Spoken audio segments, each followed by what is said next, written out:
সুপ্রিয় শিক্ষার্থী বন্ধুরা, আশা করি সবাই ভালো আছেন।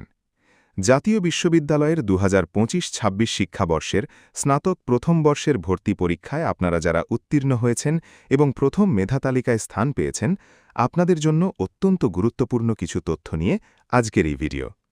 আপনারা অনেকেই জানতে চেয়েছেন দ্বিতীয় মেধা তালিকা কবে প্রকাশ করা হবে এবং প্রথম মেধা তালিকায় যারা সুযোগ পেয়েছেন তাদের ভর্তি প্রক্রিয়া ঠিক কবে নাগাদ শেষ করতে হবে। এই বিষয়ে জাতীয় বিশ্ববিদ্যালয়ের স্কুল অব আন্ডারগ্র্যাজুয়েট স্টাডিজের ডিন ড মোহাম্মদ আশেক কবির চৌধুরী গুরুত্বপূর্ণ আপডেট জানিয়েছেন। তিনি দ্য ডেলি ক্যাম্পাসকে নিশ্চিত করেছেন যে প্রথম মেধা তালিকায় স্থানপ্রাপ্ত শিক্ষার্থীদের ভর্তি কার্যক্রম সফলভাবে শেষ হওয়ার পরপরই দ্বিতীয় মেধা তালিকা প্রকাশ করা হবে এবং বিশ্ববিদ্যালয় কর্তৃপক্ষের পরিকল্পনা রয়েছে ঈদের ছুটির আগেই এই প্রক্রিয়া শুরু করার।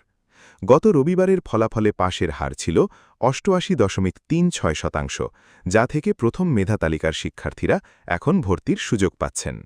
বিজ্ঞপ্তির তথ্য অনুযায়ী প্রথম মেধা তালিকায় স্থান পাওয়া শিক্ষার্থীদের অনলাইন ভর্তি ফর্ম পূরণ ও এর প্রিন্ট বা পিডিএফ কপি সংগ্রহের কাজ গত 5 মে থেকে শুরু হয়েছে, যা চলবে আগামী 17 মে পর্যন্ত। তবে বিজ্ঞপ্তির অন্য একটি অংশে সময়সীমা 17 জুন পর্যন্ত উল্লেখ থাকলেও আপনারা দ্রুততম সময় কাজ শেষ করার চেষ্টা করবেন। 6 মে থেকে 18 মের মধ্যে কলেজ নোটিশ অনুযায়ী অবশ্যই সকল কাগজপত্র জমা দিতে হবে এবং কলেজ কর্তৃপক্ষ 19 মের মধ্যে আপনার ভর্তি নিশ্চয়ন করবেন। ঘরে বসে সঠিক ও নির্ভুলভাবে আপনার ভর্তি আবেদন বা চূড়ান্ত ফর্ম পূরণ করতে চাইলে আমার ইমো অথবা হোয়াটসঅ্যাপ আইডিতে মেসেজ অথবা কল করুন। মোবাইল নম্বর হল 019239522268। আমি আপনার তথ্যের গোপনীয়তা বজায় রেখে সঠিক ও বিশ্বাস্ততার সাথে কাজ করে দিই। সারা বাংলাদেশ সার্ভিস দেওয়া হয়।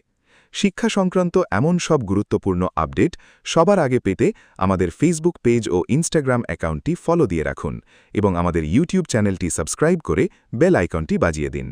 ভিডিওটি ভালো লাগলে লাইক দিন, কোনো প্রশ্ন থাকলে কমেন্ট বক্সে জানান এবং আপনার বন্ধুদের সচেতন করতে ভিডিওটি অবশ্যই শেয়ার করে দিন। ধন্যবাদ আমাদের সাথে থাকার জন্য।